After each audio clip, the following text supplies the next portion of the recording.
But we summarizes and does it. Oh, no, I want details on the line. Yeah.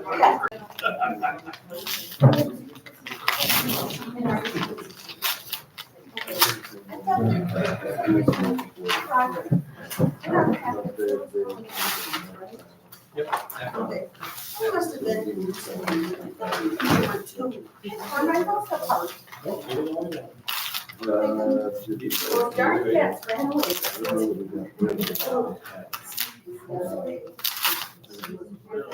don't know why he likes to eat that stuff.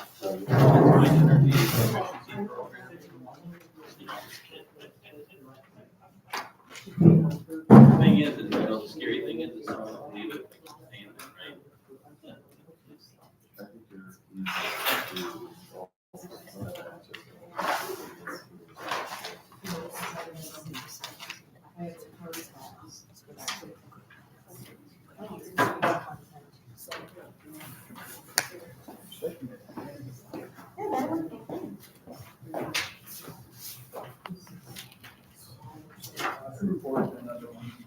Somebody thinking.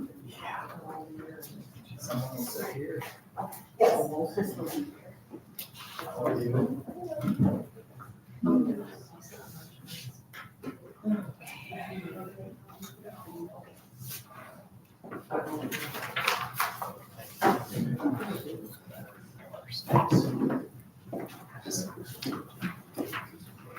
Oh, thank you. Appreciate that.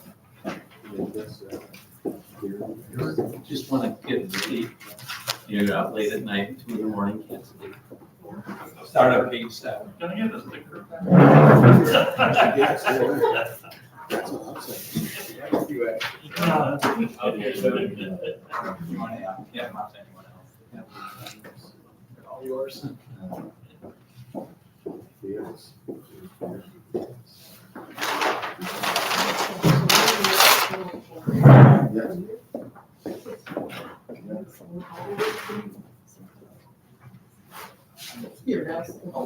Yeah, we want this to happen.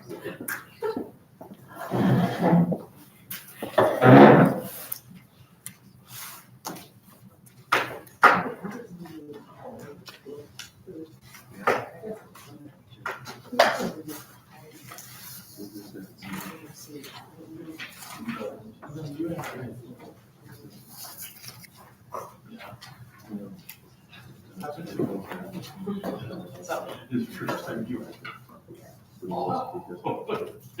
And then after that, you went. You went and talked to the guy and go, no more.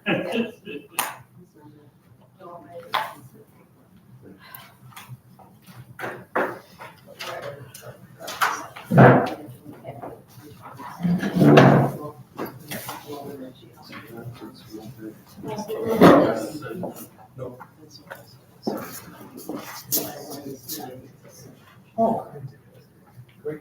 At the end. Okay, sounds good. That's perfect. That's perfect. You got copies? I do have. The information. You use this to close out towards the end of it. Yeah. Is that true? I may have. Hi, Jack. Okay. I can handle something.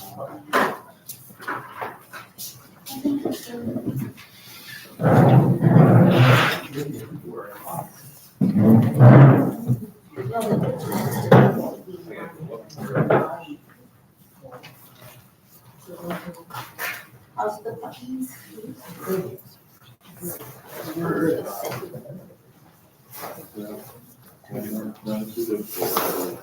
My name's Tony. He doesn't. He comes over and.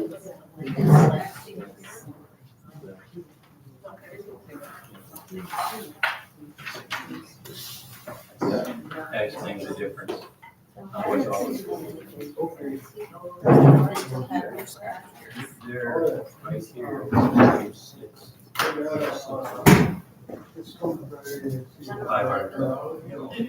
What they did in this one was to show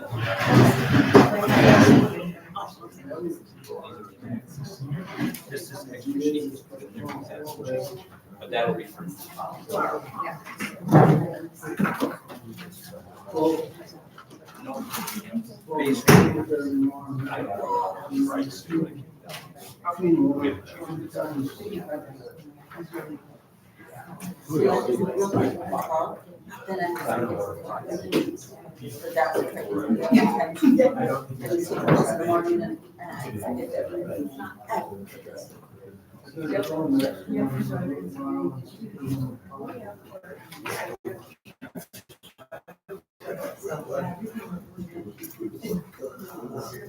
He's gonna discuss that about the water rate stuff.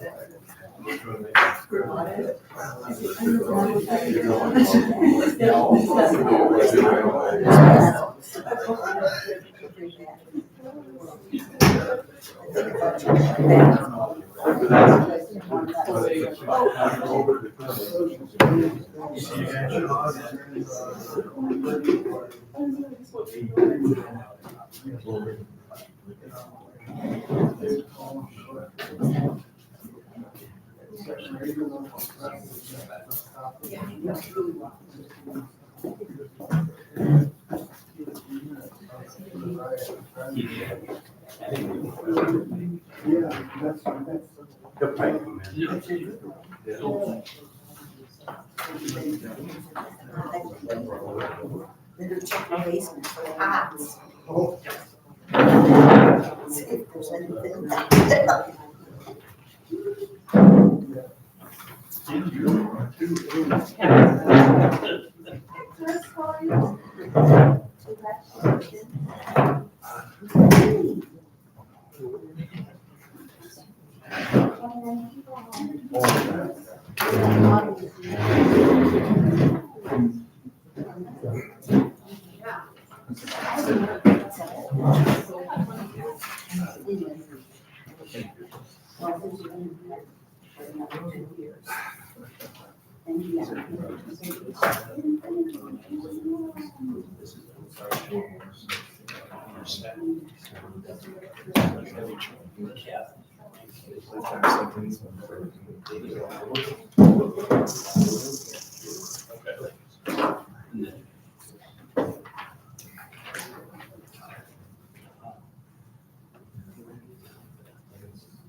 Ones that won't miss, not pushing.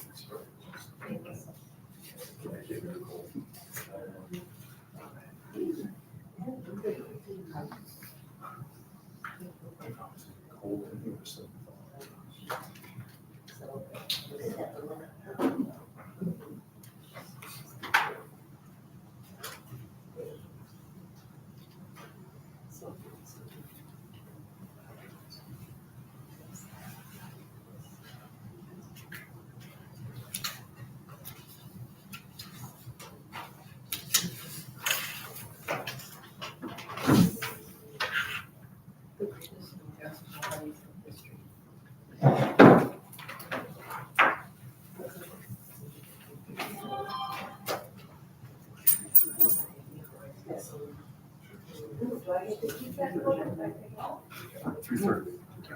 You're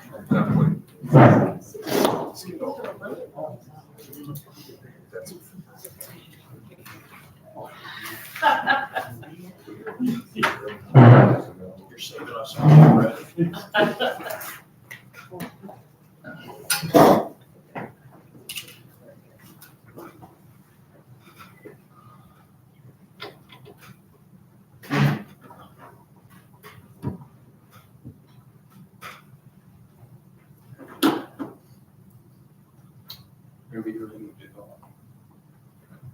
Okay, I'll call this village board meeting to order. Can I have a roll call, please? Mary Beth Stivers, Here. Chris Taylor. Here. Scott Carter, Here. Don Jackson. Present. Mary Alice Glasgow, Present. Cheryl Steve. Okay, item number 3, adoption of the minutes. We have quite a few of them from the public hearings in the last board meeting. Is there any additions or corrections? If not, I will entertain a motion on the approval of them. The purple ones had a couple items that changed the margins to get them in line. And there's a couple typos that were corrected. So those are the correct copy. I'll make a motion that we approve the minutes for the public hearing Monday, March 10th, 6:50, public hearing Monday, March 10th, 6:55, and the regular village board meeting minutes, 7:00 p.m. for Monday, March 10th. Okay, we have a motion to approve. Is there a second? Second motion? We have a motion and a second. Is there any discussion? Hearing none, all those in favor of the motion say aye. Aye. Opposed? Motion's carried. Item number 4, public comment. We have 2 people signed up for public comment tonight. I guess first I will call on Kathy Linville. Okay, Over You want- speak from you want to talk now or at the end when you bring up the point of Old Republic? It's up to You you. go ahead. Okay. All right. We're both, this is Ken Maxey. He is the general manager for public services. And he'll introduce himself and tell you a little bit more. I'm Kathy Linville, the municipal sales manager, newly promoted into this position. I take care of all your contracts and anything questions you have to do with the contract for the municipal. We're just here to introduce ourselves and just say hello, and that if you had any questions, and we'll leave you a business card. I already graduated. We came in earlier this week, last week, to introduce ourselves and gave you a couple cards to Roger. So, but we're here to answer any questions you have, and just to let you know that everything is staying the same. We have some wonderful team members that stayed, and we have some new ones that are going to be showing up, and we're here to serve you. Yeah, so after 30 years, Brent and Gina, Leonard Services, decided that they were ready to hang it up in the trash industry. So for the last year or so, there's been some ongoing negotiation, and we finally closed the deal with them 2 weeks ago. So on the 1st of this month, officially Republic Services took over for Leonard. So I think what Kathy was saying is that, everything is remaining the same. The contract that they've had in place with the village, we're honoring it, including the tub grinding that Brent was doing through the mulching business. We'll take care of that. All of the employees that were with Brent and Gina that they didn't take to their mulch business, which I think was about 3 of them.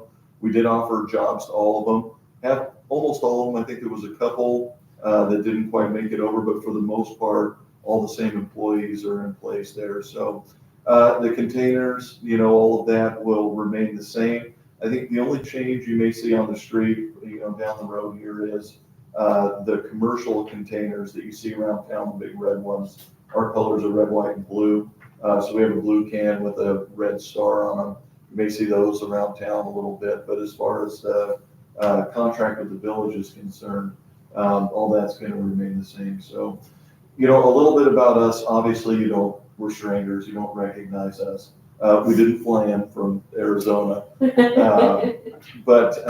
So to that point, I will say this. So Republic Services is a large organization. It's the 2nd largest trash company in the country. We've got about 42,000 employees. In the state of Wisconsin, our footprint for roughly the last, I'd say 30 years or so, has been more up in the North Woods. That's where Kathy and I live. I live in Serona. Kathy lives in Shell Lake. We have operations in Ashland and Eagle River and Minocqua, Serona, Rice Lake area, pretty close down towards Eau Claire. Pretty much everything up in that area is where we've been. So this is kind of some new territory for us, but we're excited about that. From a company standpoint, just a little bit about Republic Services. The waste collection is one of the most dangerous industries in the country. And I'm really proud to say that last year, Republic Services across the country, 0 fatalities in the industry, which is absolutely amazing if you're familiar with waste collection and you do it at the scope that our company does. So now, more importantly, usually that big corporate company doesn't, not really impressive in the small towns. But a couple things to note: the phone number for Leonard, you can still reach the local office with that number, and with option 3, if you need to speak to somebody locally. The third option there rings the phone there in the desk. Michelle Volk and Callie Lovenstein were in the office with Brent and Gina. They're still there. So they'll still answer the phone if you need to get a hold of them for whatever reason. So any questions for us or concerns or comments? That's kind of a lot to lay on. We just wanted to come and introduce ourselves and be able to put a face to the names and let you know we care very much about the village and the town for that matter. And we want to make sure that you're getting the service that you've grown accustomed to all these years with Brent and Gina. And hey, hopefully, we're able to improve upon that, which would be our goal. All right, well, we appreciate it, and it's good to hear that, everything's going to remain the same. I mean, we've always had a good relationship with them, and not any complaints, hardly, and, so I'd like to keep it the same, and hope everything works out. Absolutely. But we appreciate you coming down and giving us the update. We'll leave some business cards for everyone. Kathy will be the main point of contact for the village. Obviously, leave my number too if you need anything. Cell phone number's on there. Feel free to call directly, and we'll make sure that. Yeah, and that's good to have because, especially in a big company, Yeah. we'll call this number. Yeah. And you Yeah. bounced around all over and you get Yeah. mad and you hang up. So Yeah. Yes. Yeah. person to call, Yeah, that's we want to make it personable for you, and I will make sure that you are taken care of when you get a call me. appreciate We it. fought hard for that third option on the phone to make sure that residents are still able to call and get the office. So that is there. So, but the trick is you got to wait for the third option. I think folks kind of get impatient and they hit option 1 or 2 right away, and then they get sucked into the old call center deal. So We'll put it in the newsletter. yeah, Make sure everybody's aware. good. And I'll just leave these, and you can pass them over, whoever wants one. That's my cards, and the only difference is this title. I used to be an account manager, so I've been with the company 3 years, and I just got this promotion. So I'm used to working with all size towns. I grew up in Rice Lake, Wisconsin, and owned a business in northern Wisconsin for many years. So I can reach. I have forward to. Okay, well, All right. anybody has any questions or, no, I think it's pretty straightforward. And Thank you for not throwing anything at us. We appreciate it. So, all right, thank you. Okay, the next person up on the list is Huckleberry Albright. Hi, so last meeting, new rules were approved during speaking during public comment. There are a couple of those rules that could be legally problematic as there are content-based restrictions. No one during the discussion had asked or even brought up, hey, are all these, are we able to legally do them? Obviously, I'm not an attorney, but there are a couple content-based restrictions that should be relooked at. And there's one that's not very well defined as far as repetitive or repetitious, irrelevant, immaterial, or inappropriate comments or testimony. if you have 10 people in here, trying to say the same message, hey, we support this, is that going to be considered repetitious? It's just something to maybe look at, think about maybe kind of fine tuning a little bit, and, go from there. So that's all. Okay, and I think most of it is up to the discretion of the board or the village president. They think that something is being repeated over and over again, they're gonna cut you off. Say, okay, you said that 4 times, and I've seen that. But that's probably what they're looking at, not 10 people saying the same thing. So just so you know on that part, but I'm sure the board will look at it and take it into consideration. All right, thank you. Okay, is there anyone else here that has any public comments? Okay, we will move on. Police report. I had, Do you have anything for us? so yes, I do. I just sent it to me by email. I'll pull it up here.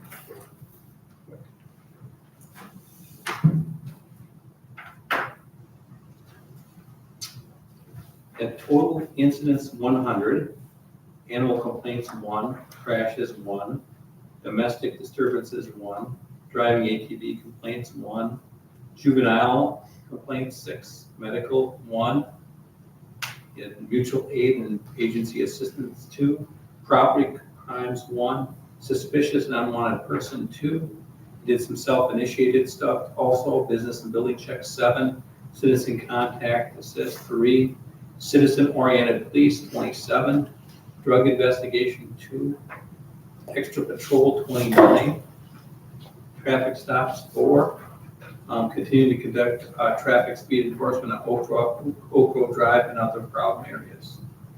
And that's everything for March. And I haven't heard anything, any complaints or any big things that should be discussed. I don't know, does anybody have anything they want to bring up under the police report? Some things happen at the end of the school year, so just due diligence, I guess, maybe. Yeah, that's it on. All right, well, we move on. Public Works report. Jack. Well, it's been going well. I had a vision with some brush cutting. The guys have been making that happen. And it's looked, they're doing a good job. Good. Still ready to go, but they're working on it. All's been going well. I'd be happy to answer any questions on the material provided. Sure, I was just thinking the other day, have you closed the floodgates on the dam yet? There's 2 gates that are 1 foot open each. Other than that, the third is closed. Okay, now, do you get notified by Dexterville or somebody to when to do that, or No, we're just going on the flow? the stick on the concrete under the bridge there. Yep, We're monitoring the level out of that. okay. I was just, it's been going down a lot, I just was wondering, because it drops quite a bit when you close them usually. You know, Okay, just curious. I've been giving them a heads up when I come out of my driveway up north of town. If I see it in the woods, I'll give them heads up, it's coming. Oh, yeah, I know. You know, It rains, it's 4 days when we hit it. you know. Okay. Okay, does anybody else have any questions or comments for Jack? You guys do an amazing job on the brush. Cleaning up a lot of stuff. It's hard work. I appreciate it. Thanks. Yeah, I did get a request from somebody, right where the sidewalk ends, Kucharak's old house, you know what I'm talking about? Yep. There's some low hanging branches Okay. that bicyclists hit. Okay. I'll pass it on. All So right. if you're heading by there with the pruner, just snip them off if you would. Okay. Major stuff, I know, but it was told me a long time ago, and I forgot. All right, okay, we will move on. Library report. Autumn, what do you have for us? So in March of 2025, we had 1,083 circulated items. We've got a lot of things going on. Emily Murphy, who's our employee, she mainly works Saturdays. She's working on her civic learning project, And so she's been organizing children-led book displays, and then they've been making trips out to visit us. So they get to play librarian for the day. We had a family volunteer to do a Minecraft display to highlight the new movie that came out and some of our collection. We're gearing up for our summer reading program, and some local businesses have started to donate some baskets for prizes. Our Knit One, Read Two group meets every Tuesday, 1 to 3. Our Joanne Sewing group every fourth Thursday from 10 to 3. ASP comes next week for the last time this year, and they will be doing some pot painting and a little Eastery craft. And our book club meets every third Monday at 3:30. And the Friends, they will be holding their annual book sale the fourth weekend in June, when it's the garage sale weekend. And they'll be having basket raffles with that as they have in the past. And I think, did we decide we were gonna do Thursday as well? I don't know if they were, I think we were going to discuss it on this Friday and Wednesday. Saturday for sure, but I'm pushing for Thursday also, because there are a lot of people in town on Thursday. Even though it's not a day the library is open, we can still do our sale in the community room. And I think that's all for Friends, isn't it? All right, well, thank you, ladies. Does anybody have any comments or questions or anything to add? Okay, we will move on. Item number 8, President's Business. Well, I guess first I'd like to congratulate the electoral winners. And if everybody didn't know it, I'll be passing the torch this year to the very capable hands of Mary Alice Glasswell. And I am very confident she will do a good job. Thank you. And I guess the first order of business will be to consider appointing another trustee. Yeah. Yeah, and I don't know if I told you, if you need a person on the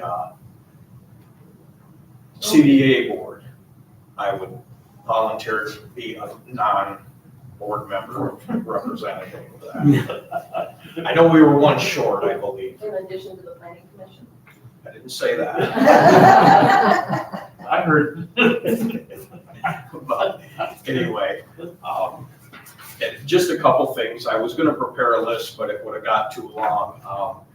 I got on the board in 1992, and I think I was off the board in 2000 for like 2 years or something, and then there was a couple of things that happened, one of them being the Oak Grove golf course disaster, and a couple other things I didn't like, so I ran for the board again, and I've been on it ever since, and it's been I really enjoy it, and made a lot of good things happen, was part of a lot of things.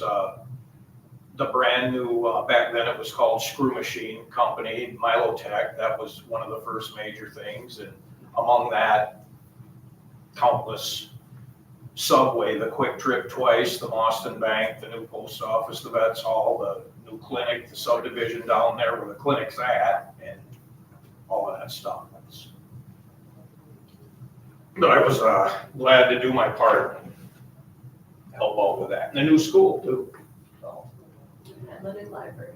But it's just, I retired a while back, and it's time to not have as many responsibilities, so. And I appreciate all your help.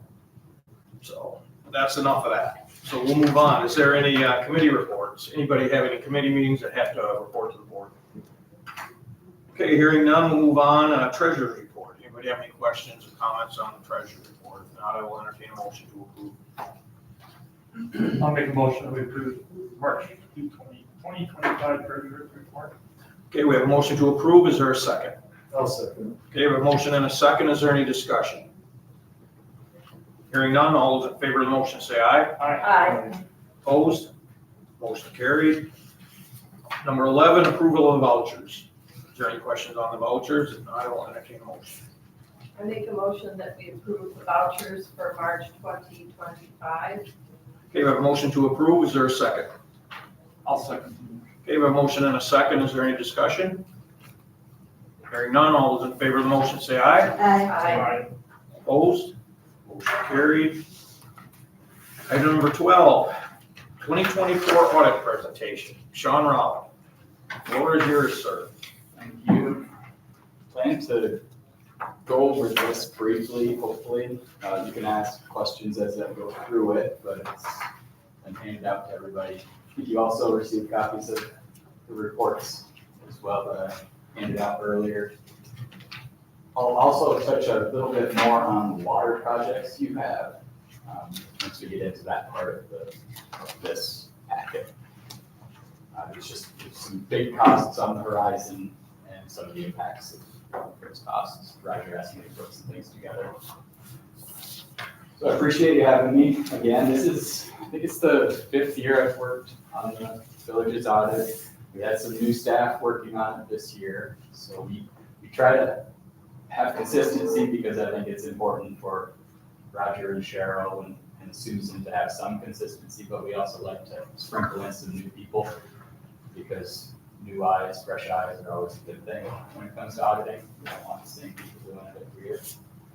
So I've heard that it went okay from Cheryl and Roger, so that's a good thing. We really do appreciate working with them. They did a nice job. So we completed the audit for 2024 and issued an unmodified opinion. That's a clean opinion and the best opinion you can receive. And there is a separate communications document similar to what you've seen in the past. It accompanies the bound copy of the audit report. And that's written directly to the board and to the president as well. And we also prepare your regulatory reports. There are annual reports for the Department of Revenue and Public Service Commission. We prepared and submitted those, filed those on your behalf. Those, the PSC regulates your water utility, so we do the annual report for them. The municipal financial report is submitted to the Department of Revenue, and that factors into your transportation aid and some other aid that the village gets. And TIP District 2 and 3 annual reports were submitted. And just some of the other things that we've done for the village is prepared your financial statements. Pretty common process for the auditor to do that. We maintain your depreciation schedule, do some lease amortization schedules for your bluff and ambulance, the ambulance association that rents space, and then implement a new accounting standard for the village. Some of the financial highlights are on the second page. Overall, the governmental funds of the village had an increase in fund balance, or net worth, I guess you can say, is what that means, another term for it. Increase in fund balance of $6,455. So basically a break even. The general fund decreased $144,000. The TIP district decreased $49,000. TIP district 2 did. TIP district 3 increased $191,000. There was not a transfer from 3 to 2 this year. That hasn't happened for a few years now, but that could resume. The water utility had a decrease in net position of $44,000, and the sewer utility had an increase in net position of $19,000. The water rates were last changed in 2023. The last full rate case, and this is kind of what we'll touch on later, was in 2008. So the last time they were redesigned and really looked at closely by the PSC was in 2008. Since then, the only increases have been just a standard across the board, 3%, 4% inflationary increase. Sewer rates are the same as water. They seem to track over the years. They're updated in 23. Page 3 shows the trend in your general fund balance, and I wasn't going to go over all of it for the sake of time, but your general fund balance is very strong. Your policy is to have 25% of your expenditures in fund balance, and you've got 136% of it. And that can go away quickly, so, but you have a strong fund balance. And that's your available fund balance. That doesn't count your restricted fund balance, and some of the TIP districts, both TIP districts have negative fund balance right now, so that also factors out what you would have to pay if you had to absorb all that negative. So this is all your available fund balance, so it's a good, healthy fund balance. And the next page, 4, shows your revenues over the last 3 years. Probably the only thing I was gonna touch on here is that your supplemental municipal aid that all municipalities in Wisconsin started to receive this year the first time was $46,000. And that was about the only significant change from last year to this year for your revenues. And that was distributed to everybody. Other than that, shared revenue just hasn't changed over the years, over the last few years.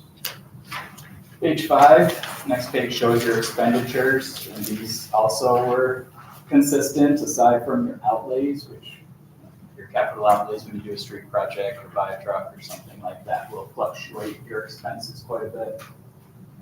They went up $300,000, but that was because of Kingsbury Drive and Bentley Court paving, Veterans Park improvements. Veterans Park was the biggest reason for it. Next, page 6 shows that in a little bit more detail. You can see how it fluctuates up and down over the last 5 years. Veterans Park was $246,000 with that.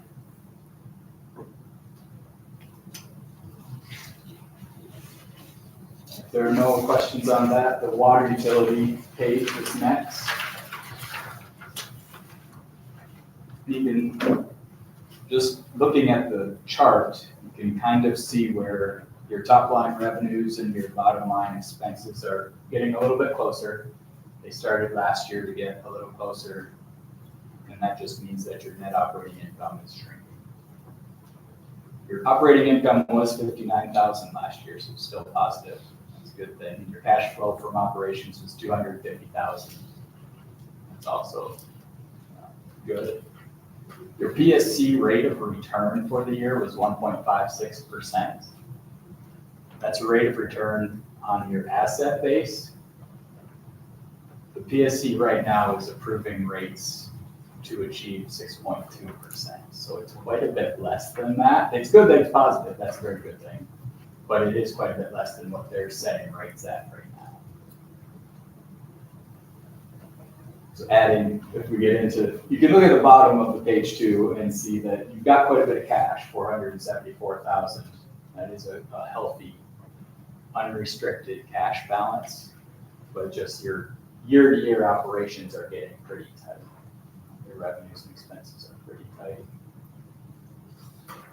So this is when I was gonna shift gears a little bit and go into that other single page. It's got, I think, 4 gray rows across it. I'll talk a little bit about the projects that you have coming up.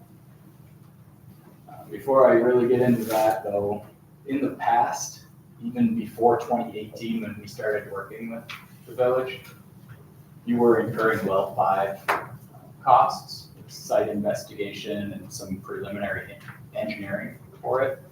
And those have accumulated to $152,000 so far. Roger wanted me to point that out just to mention the costs that have already been paid. And that, I think the project is moving forward, but I don't know that that decision has been made. Those costs would get just expensed if the project did not move forward. That would just be a 1-year hit to your rate of return. It wouldn't have a long-term impact on you. Since you have enough cash, you paid for those costs already, it just would go straight to your net worth at that point. Right now, they're carried on your balance sheet. So that was the first thing I wanted to mention, $152,000 in costs that have been paid already. And then the reservoir rehab costs that were approved, I believe, are $99,500 was the contractor costs that were approved earlier in 24. Just wanted to say you do have cash available if you wanted to use that cash. I think there was talk about possibly borrowing internally from the general fund. And I don't know if you were looking at charging interest on that as well, if that was maybe part of the decision, or how you plan to fund it. But you can do an advance and charge interest on it if the general fund has more cash. You wanted to go that route, but the water utility has cash as well. It shouldn't impact your safe drinking water application too much. I don't see them saying you don't need to do a rate case or you do based on $100,000.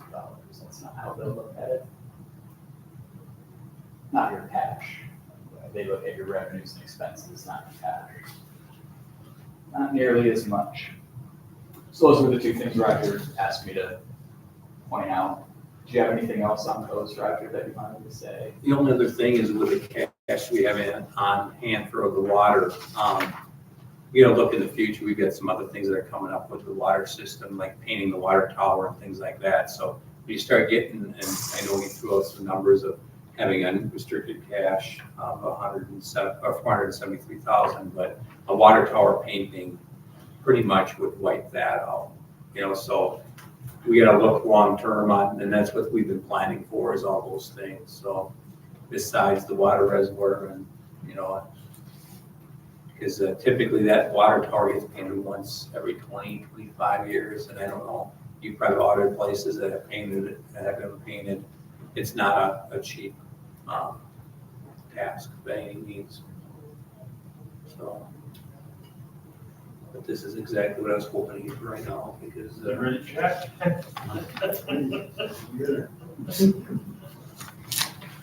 And besides those, then I was going to talk a little bit about the rates and the impact of the project on rates.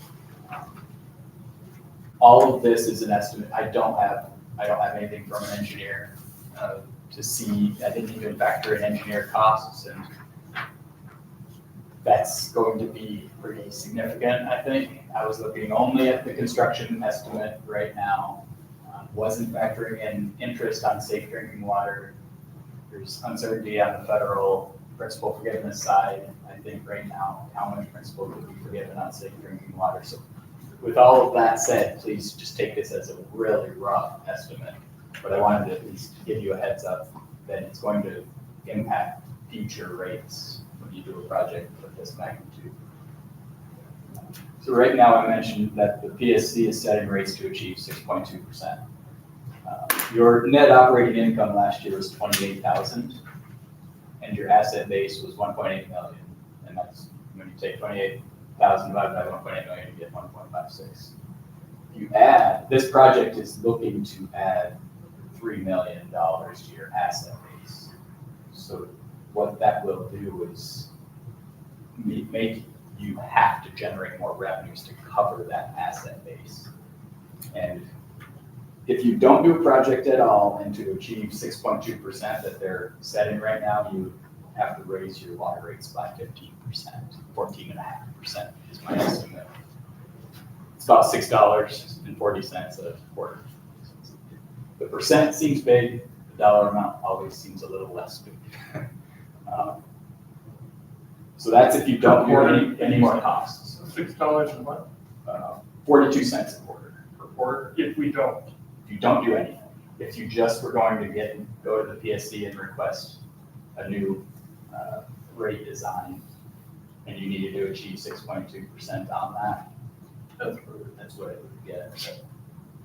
Roughly, but they would also want to know the last time you painted your water tower and how much it's going to cost, and then they normalize those over 20 years or 10 years. And so that's why this is very sensitive, but all things, like as of this point, if you just had the same costs going forward, you would need to raise them about $6.40 for a residential customer.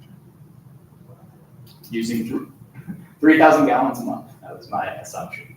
I don't know if that's the whole year or not. But if you did the Well 5 project and have an estimate of $3,055,000 for that, just the construction side, and you have $150,000 that you've already sunk into it that would get added to it as well, that would raise your rates by 49%.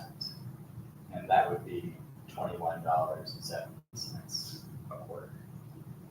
That's the impact of adding $3 million 200,000 to your asset base.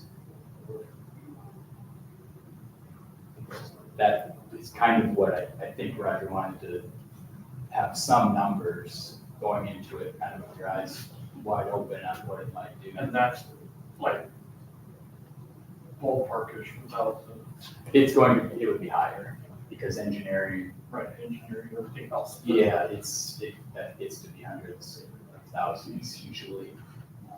So that would get added to it. And interest is really low on safe drinking water programs. That's an amazingly low rate. You'll never get much bang. But that's also going to help. You know, when you borrow $3 million, you're going to have interest expense as well.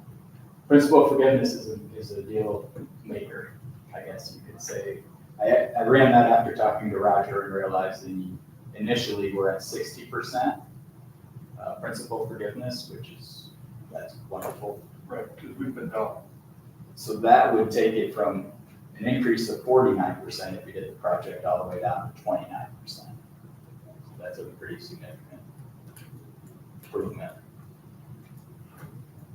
If we ended up having any donation or sharing in the cost, that would bring it down even more, Yeah. correct? Yeah, definitely. That principal forgiveness is, I see that, not everybody gets it, it changes, I think. Your engineers know a lot more about that, people applying for it know more about it than accountants, auditors do. But when we see it, we're always think you got a pretty good deal. I don't know, it's a lot of numbers and a lot to take in, but project, when you got $3 million to your assets, you have to, it has an impact on your rates down the road. Maybe not right in that year, but DOA usually forces you to raise rates before they'll give you the loan because they need to make sure they're going to get paid. And this is how they do it. It's similar to electric. Electric companies are regulated as well as what they do all the time. That's why the electric rates go up continuously to pay for their projects. Jump off of the water then back into the other page 8 has your sewer utility, and it's kind of the same story. Sewers actually started to operate at a loss. Now, it's $46,000 loss in 24. The rate of return is negative. Went to negative last year and it got a little larger this year. Negative 1.1%. Still have a positive cash flow, which is it's a good thing. The reason you have positive cash flow and negative rate of return is depreciation. It's non-cash items that you don't pay it, but it's an accounting entry that happens.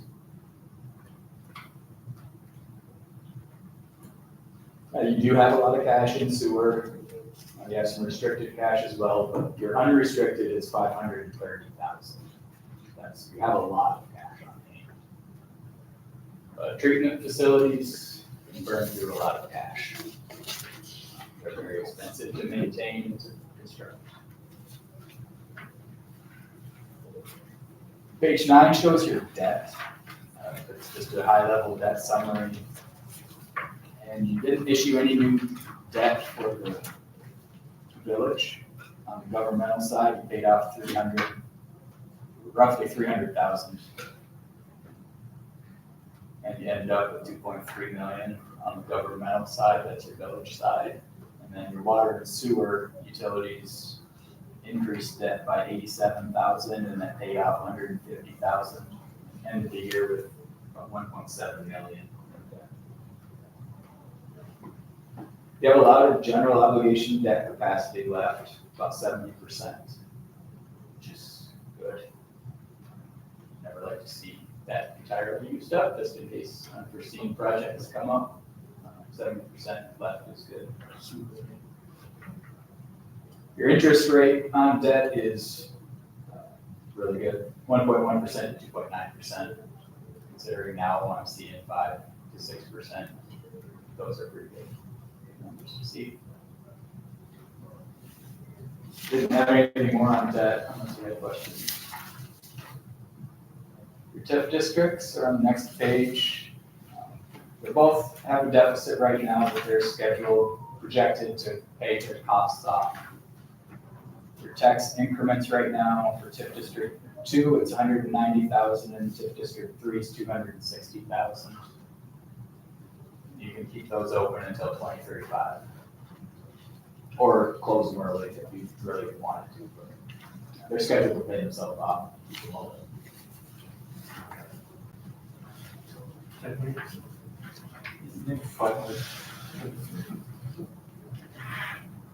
And that kind of covers it. We, again, really appreciate all the work that Cheryl and Roger and Susie go through to help us.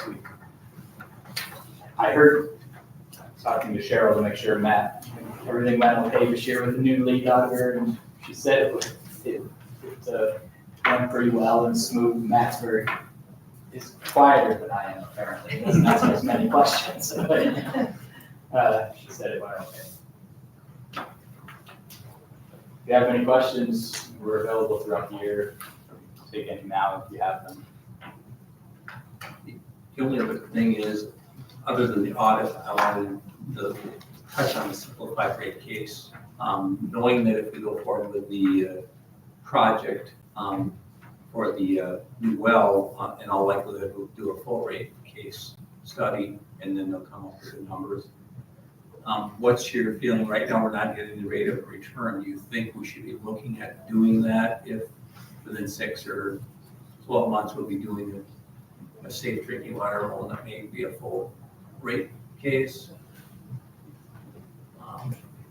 The way people look at it is, would you rather see a 5% increase now and then another smaller increase rather than a giant increase down the road? It seems like it's a little more comfortable to just keep up with it instead of letting it go too far and then have a major increase and then everybody thinks they're gonna die, That's my opinion on it. And last time you did that for us, the simplified rate. Yeah, we do that regularly. It's 3% right now. I think they had it as high as 8% because of inflation for a couple of years, but they brought it back down to 3, which is not very high. It's not that much revenue. When are you going to know about the safe drinking water loan? We're resubmitting the application for next year's cycle, and right now it looks like the well will be completed in 2027 if everything would go right. As I'm saying, it's gonna be quite a few years. Yeah, So I'd rather see the income now and steady until then. Yeah, if it was this fall, I think it wouldn't be worth it because they're going to make you do a rate case that has a bigger rate case. No. But I think if you've got more than even 9 months, you might as well do it. For some of the reasons Scott said, and just I'm always a proponent of simplified inflationary increases.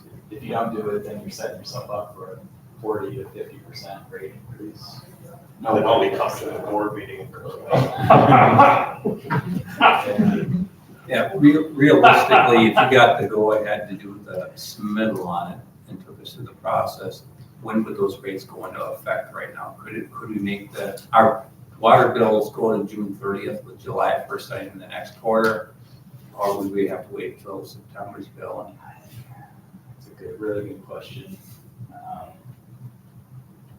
I think it could happen by July 1st or June 30th timeframe. Because then we don't have to split rates halfway through this 3 months. No. If you do it, I don't. Do you stagger? I can't remember if you stagger your billings month. You do month. Every 3 months. You adjust it. All of them are every 3 months. Yeah, not so- once a month. It's staggered. And I really do not want to have a split rate halfway through. I don't know if they would even suggest that. They may allow it, but I don't think they would want it either. That would be a headache for the accounting world. And what would we need to provide you to do that submittal? Resolution is, they never used to ask for it, but now they're asking for a resolution.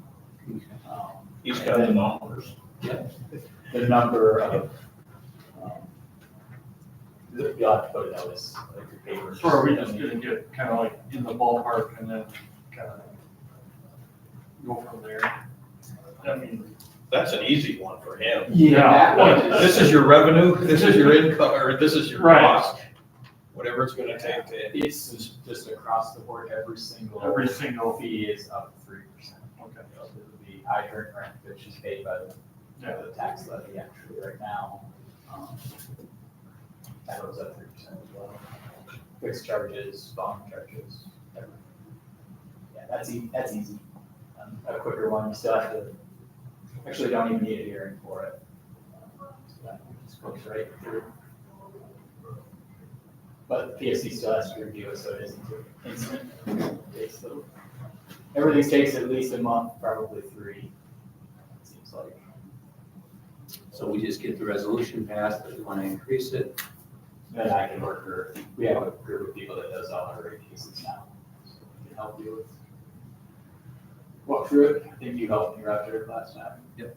I did it.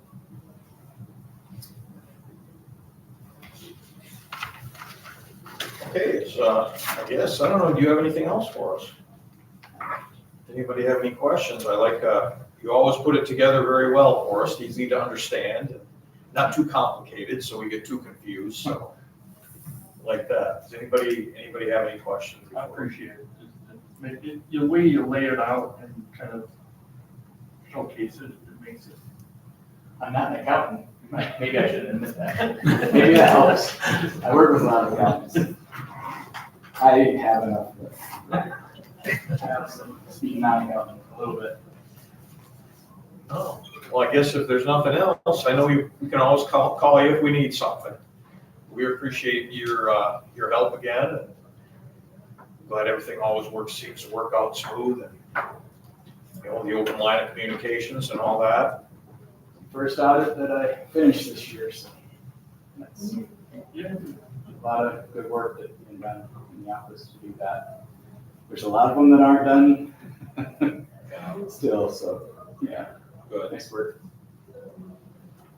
All right. Well, have a safe trip home. Thank you all. Careful out there. Okay. Item number 13, consider approving the village to complete the simplified rate application to the Public Service Commission. Request a water increase. We'll have to do a resolution at the next meeting to do that, if that's what they decide they want to Well, vote then we'll make a note on item number 21 to make sure that's on the next month's agenda. So we will bypass item number 13 if there are no objections. Item number 14, discuss future sewer main project, 2025 DOT project spot repair at the intersection of Highway 21 and 80. Just to give you a little history right now, the Highway 80, or Highway 21 80 intersection is going to be part of the project. What they've decided to do is phase 2 of that project will be from the center of the intersection going west on 21 in front of Quick Trip and going past the TDS there building in that area. And then phase 3 is from the center of the intersection going east towards the bridge and towards the roundabout. The roundabout and the intersection project are 2 separate project schedules. They're not the same one. So the roundabouts are something I'm not even going to address because I don't have the details on it. But our water, our sewer main that we have out in the center of that intersection, we've televised and we know we have to do a spot repair as a minimum. That sewer line is ductile iron and it switches to concrete. And I put some photos in there that showed you. One is basically egg-shaped right now, is how that pipe is looking right now. So that's where the spot repair is.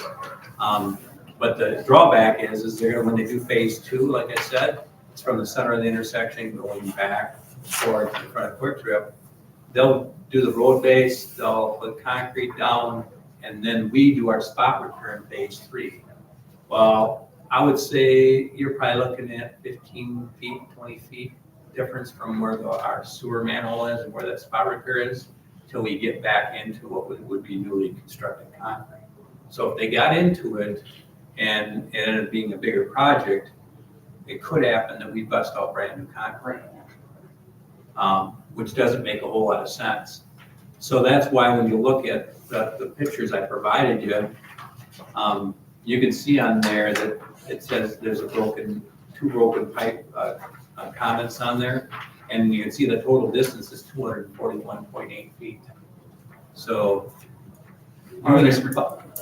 that's just, and that'd be if you replace the whole line. Yeah. No, we were gonna do a spot repair until we knew how they're gonna phase it. Well, we thought that they would be doing the intersection all in one phase, but when they split it like that, I wanted to bring it here because common sense would say that could be a bigger problem, that we'd end up spending more money. And it'd be the worst thing ever to bust out concrete to go back further. The DOT on that? He came in, we discussed it because I showed him televising. I said, we're discussing the phasing of it. And he had asked me, he came back now twice and talked to me about it. He's asking me if we want to consider doing that whole section of sewer main. And that section of sewer main goes down to a very deep manhole in the intersection. And then it goes into the force main that pumps to the lift station. And it drains everything on 3rd Street. It covers the apartment building up here and the TDS building. And then it breaks off on Oak Grove Drive where there's a split where it goes somewhere else. So if we would have that happen, we basically have to dig up an intersection if it would fail. We've been waiting until this project because it's been so costly. I don't know, what do you think depth-wise? Is it 13 feet, I think, up in the intersection? I'd go with more than that, Really? yes. So when you start digging that deep, so I did contact one of the companies we've been working with for repairs, TEC from Toma, and asking them what the price would be to just replace that whole line. Now, the rules are pretty much we go size for size and it's maintenance. So we could put an 8-inch back in with an 8-inch, and that would be something we could do. If we went any larger, then you'd be looking at plan approval from to go up to a larger pipe. So I think something I want to bring up here because I think that the risk is there when you start looking at switching concrete to cast iron. Cast iron is noted for splitting. If you start getting into it and work and break back, it gets brittle. So depending on what happens when we do the repair, I think the worst case would be is if you did the spot repair, you could possibly line it on the way back and you'd probably have a 95% or 90% solution, but it would not be like a new pipe. So I wanted to bring it here and then see from there. I don't have any prices right now. But that's one thing, when we talked earlier, I wanted to bring up where we were at with the sewer and what we had money on hand. We could do a repair like this, and it would be less costly right now. If we ever had to dig up that intersection, we'd have to replace all the concrete built for traffic. We'd have to look at the road base, and we'd have to go down and open up a trench that's pretty good size. So. And how confident are you with what inspection you did? Are you going to get down there and be surprised? I think right now this inspection, if you look at the date on this, it was done in 2022 October. So now we're pushing almost 3 years out, 2.5 years. It's not going to be any better than what we see here. It looks as bad as the top of the road, I can't even imagine. So I guess my thought would be is try to get a solid price on it and go forward with a whole new line and be done with it. And it goes from the Center Street, well, even with the west side of Center Street, all the way through the intersection. The other thing is you got to keep in mind is the excavating company and the road building company that's coming in and do the work right now for that intersection has our spot repair in the schedule for 2 to 3 days. This is going to be a bigger project than 2 or 3 days, so that changes the scheduling for them. So that's why we started having this discussion. Now, if it would have been a case where it was phased differently, where it went, then things would be a little different. You could do a bigger repair and not have to worry. You could go all the way back to the ductile iron probably.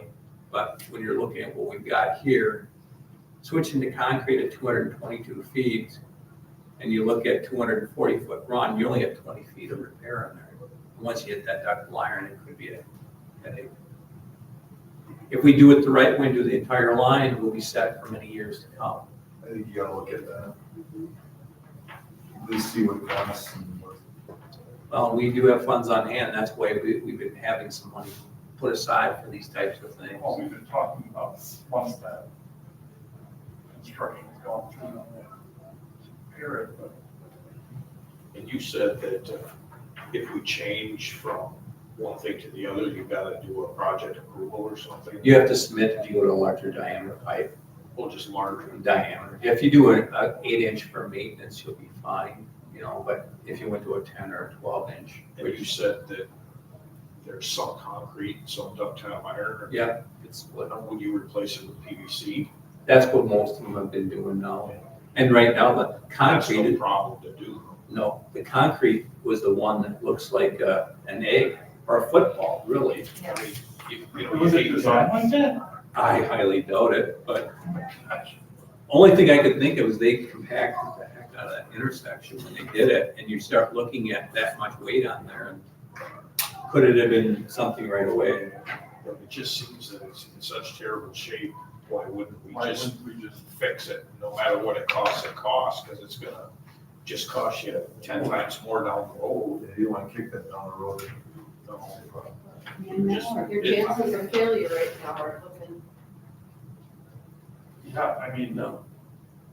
by the looks of it, it's going to fail, but it's just now a question of when.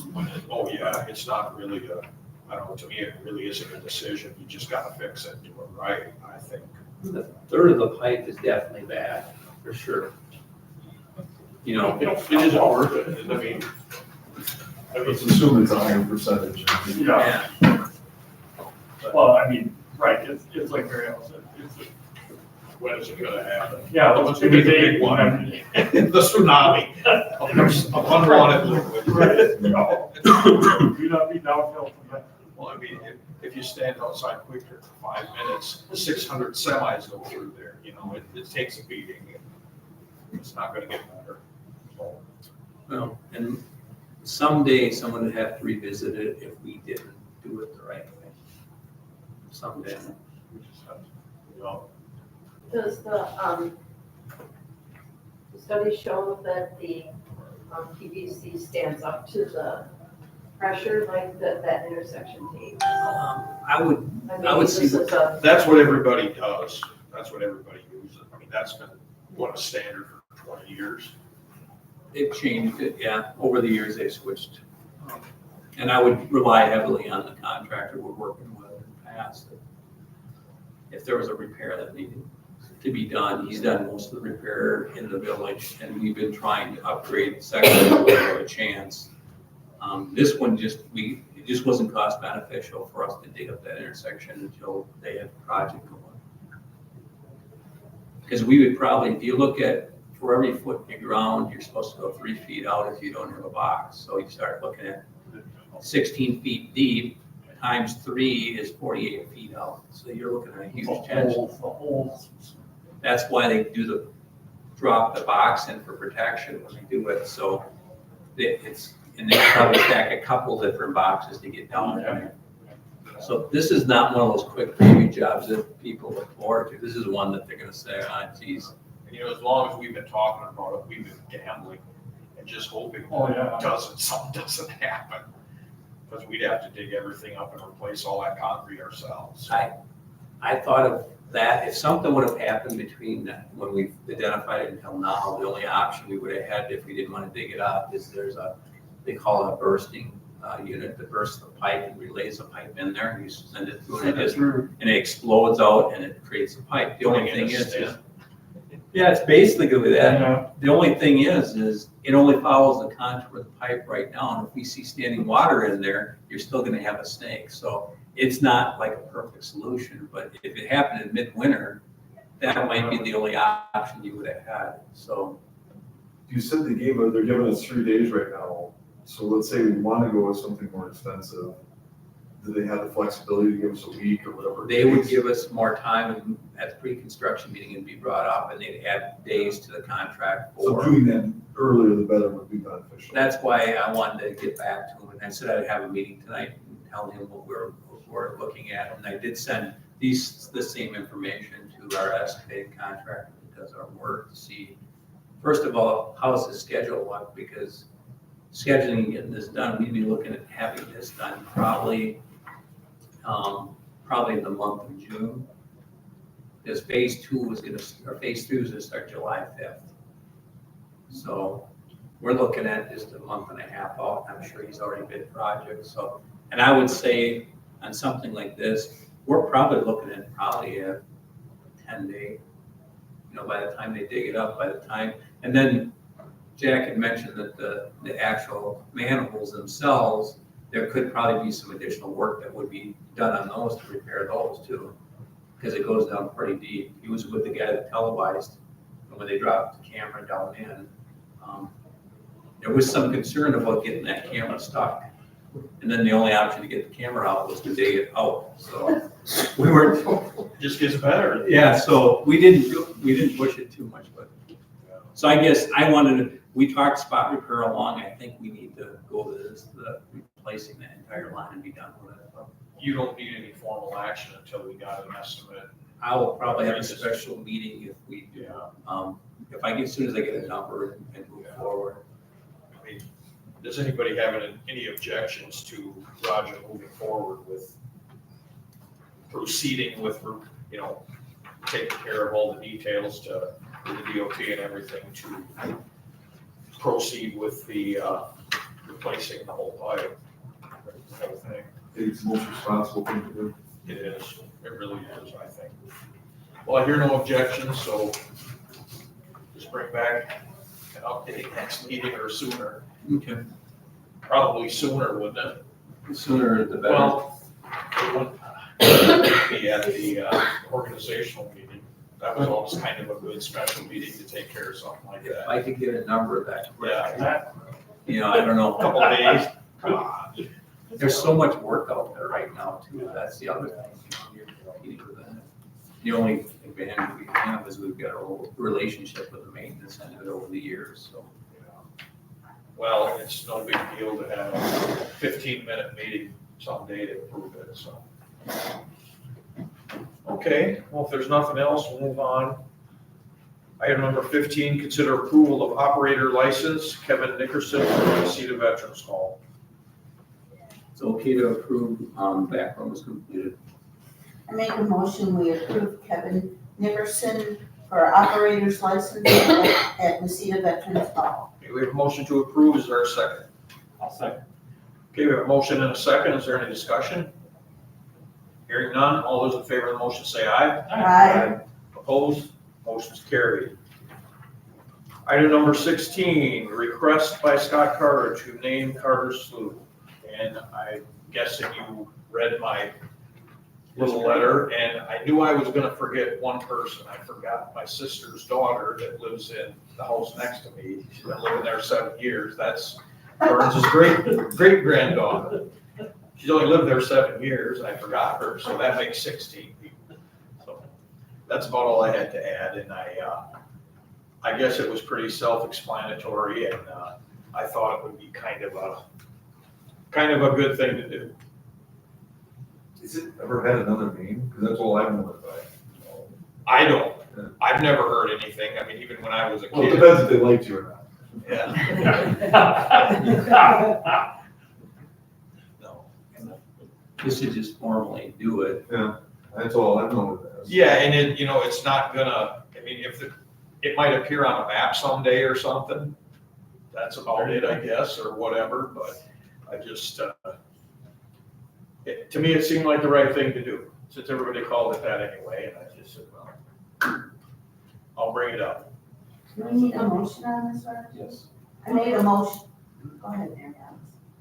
I'll make a motion that we name the body of water known as Carter Slough.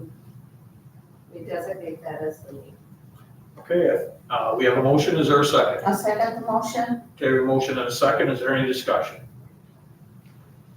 I guess, like I said in the thing, what I plan on doing is somewhere, I'll work it out with Roger up there, somewhere on the corner, whatever looks right or whatever is better. Nothing huge, but just some kind of a little, not a gravestone, but something on that order that looks better, and put something on there, and I'll run it by you guys before I do that. But something simple with the names and stuff. Leave room for a few more. But, okay, if there's no further discussion, all those in favor of the motion say aye. Aye. Opposed? Hearing none, the motion is carried, and I will abstain from that. And thank you very much. Thank you. Okay, item number 17, consider approval for a temporary alcohol license for the Necedah Lions Club, Chicken in the Park, June 21st, July 19th, and August 16th. Our licenses go to end of June, so the first one's in one license cycle, and then come July, then the next two are in the other, and that's how it goes every year. That's why you always see it 2 different times, once now, and then you'll get to see it when we renew licenses in June. So the June one would actually be on last year's? Yeah, but at the time, they don't know what it is, so I was running through it, and there's no issue with it at all. I'll make a motion that we approve the temporary alcohol license for the Necedah Lions Club for Chicken in the Park. Okay, we have a motion to approve. Is there a second? I'll second. Okay, we have a motion and a second. Is there any discussion? Hearing none, all those in favor of the motion say aye. Aye. Opposed? Motion's carried. Item number 18, review the downtown park dedication. Right now, I have a commitment on that Saturday that I would not be able to be at it. I had some discussion with a couple of board members, and one of them actually has music available to him to bring to the site, but we could move it to earlier in the week or the following week, but unless somebody else would step up and want to do it in my absence. We could do it still. Well, it'd be easier for us if it was during The week. the week. So like the Friday, the 9th. Or the Friday before the previous. And then I probably would have a special guest there at the same time I gotta check with too, so. So we're gonna change it to Friday, May 9th, then, Roger? That decision, we're looking. We're looking right now. That won't interfere with any of the other things planned by other people right now. There wouldn't be anything, right now, nothing up down at the park right now.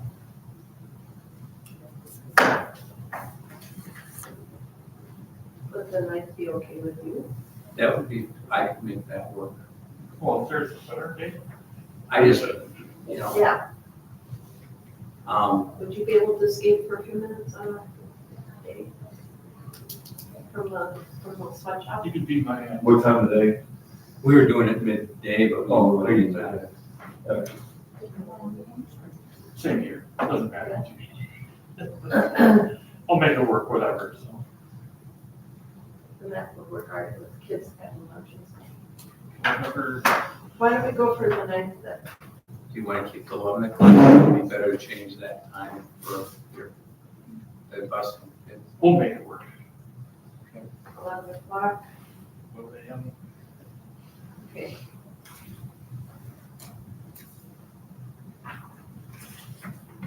Okay, are we good? Okay, we'll move on. Item number 19, discuss property cleanup at 103 Palm Street. That property has been an eyesore for several years. It's right across from that's all. Right now, I would say it meets the criteria for raising the repair order. The county did take it back through the REM process, the tax deed. There's been no work on it done for probably 15 years on it. The people moved out and went and lived with family, and then I think both of them are deceased at this point. So it's just the daughter that had an option to go through probate and get it and did not complete that process. The county took it. So I did meet with the county and identified the the issue right now, the condition of it. It's not something that can even be repaired. If there's holes in the roof, it's garbage. I've got pictures if you really want to see them. It's actually. So I guess the question is the next step would be is if we decide to go the route of a raise order, I would probably bring someone in from GEC Engineering or Building Inspection to do a formal inspection of it, identify the things, and then prepare a raise and repair order. And at the same time, keep in communication with the county, because I met with a committee and they all agree it's in poor shape too. But we gotta get through the steps of having it basically look at getting it tore down. In the past, we've worked with properties like that and tried to work together with the county. And that's what I anticipate doing here. I did have some conversation with our attorney, and he felt that, the raise and repair would be the first step. And then also with the assessor doing a reval, there's gonna be a change in value probably in that lot that they're gonna be coming up with, which should be a whole lot less. It's almost at the point right now that there's probably more cost to tear it down than the value of the lot, So I guess I wanted to see what everybody thought, if they wanted me to go ahead and make the next step and contact GEC to say, let's go forward and have them inspected, identify all the shortcomings and start the process. I'm sure you've gotten complaints over the years on it, so. Do you need a motion on that, or just a? Just a general consensus that everybody's fine with. I'll ask again, does anyone have any objections to moving forward on Roger going through the raise order process? I hear none. Okay, item number 20, you're up again, Roger. Okay, open book and border review, we're gonna be delayed this year because we do have a reval. We're probably looking sometime in September, probably when we do the open book, within October, probably for a border review. And that will bring us in compliance with the state as far as what percent of values are in the village. Did they complete the reval? They've got some work to do yet. They're finalizing some of the stuff, but it would be, we contracted with them to do it over a 3-year period where we paid over a 3-year additional amount to have it done. So that's all on schedule. There's nothing that's been delayed. So you said September?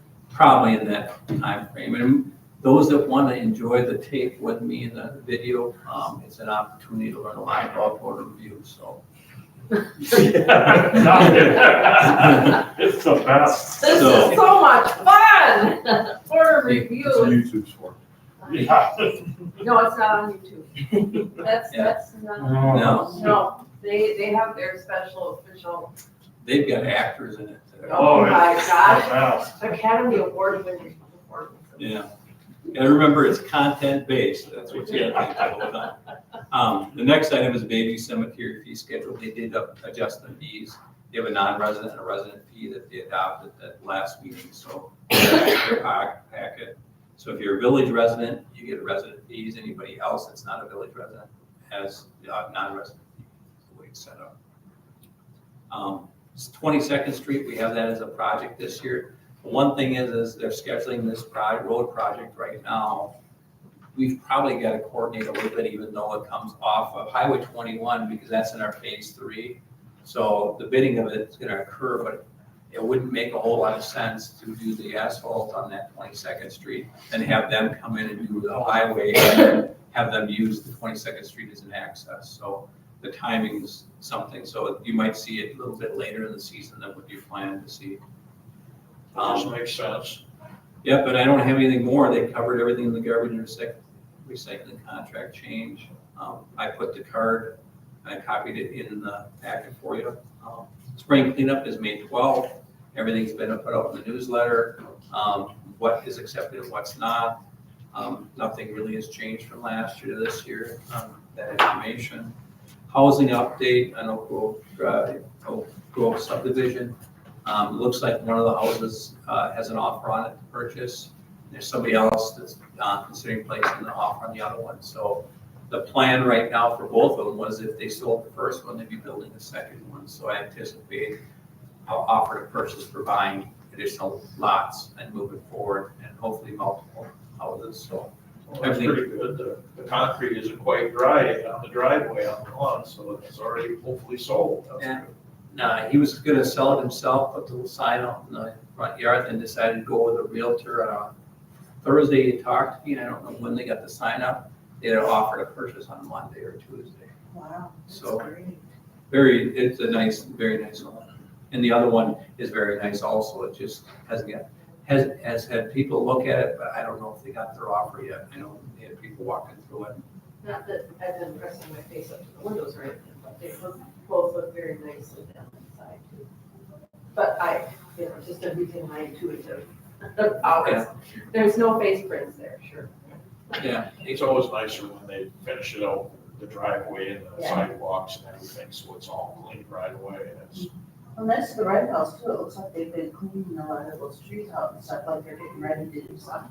well, we had set it up on the Red House that they had 2 lots available to build on, so they already owned 1 lot next to it. So the idea was to start the second one. It sounded like they were starting to have the concrete guy look at doing the basement already. They're anticipating it to sell, so it's exactly what we hoped was happening. Just took some time. that's what it's all And then the water reservoir project right now, we did some coordination with information with the contractor. And then we also did coordination with the ethanol plant. Looks like they're gonna start at the end of day after Memorial Day. The first week or the beginning of May, and they'll be done by Memorial Day is what the plan was. And that would drain it down, coating it and painting it. And I did put a copy of the letter of approval in there. The one thing that Jack has to do is do a diffuser on the end to basically remove the chlorine from the water when you put it in the pond up above, so it blows in the air and evaporates because there's chlorine in the water. So that was something that was a change that we worked it through. And you gotta remember that water reservoir is 175,000 gallons, so we drain that down, and there's a lot of water. We have drained it before, so they have the valves and know which ones they are. Do you have anything else to say about that project? about. Trees grow. Andy from Rural Water visited me last week, and she suggested changing the set points so that there wouldn't be that volume of water in there by the time the day for draining came, which is easy to do. I had never even thought about it, but it's a good idea. But our set points are, both our water reservoir and our tower are at the same level. So if you drop the reservoir, you drop the tower. Because they coordinate, so we'd have to just make sure that we did it. There's probably no way to isolate. And right now, the way that works is the water reservoir is fed up the bluff on one side from wells on the north side with a smaller diameter pipe.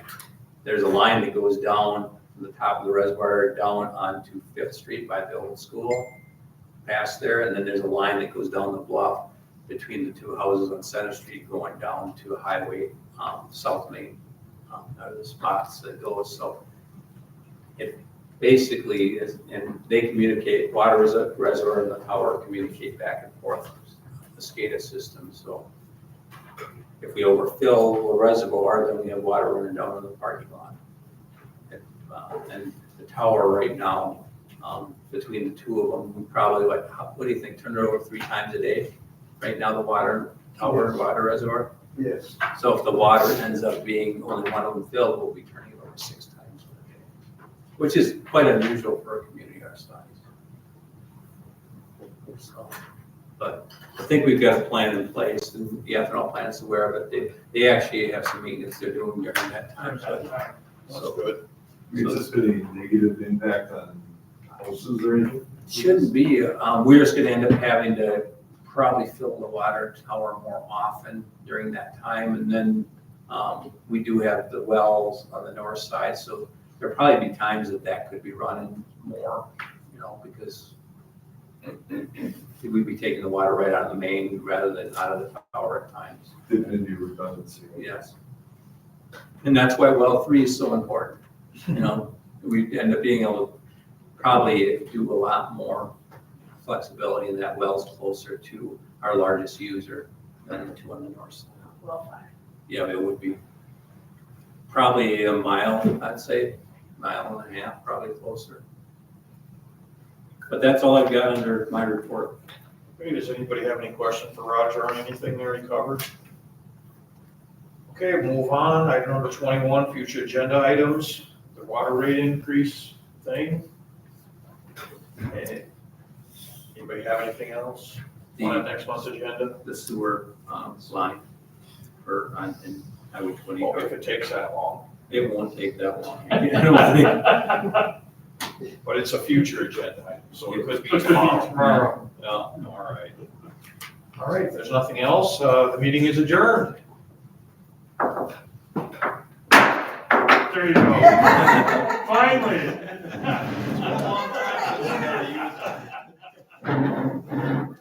I was gonna slam you. Thank you, I appreciate it. I'm surprised you hung in there. Oh, you know,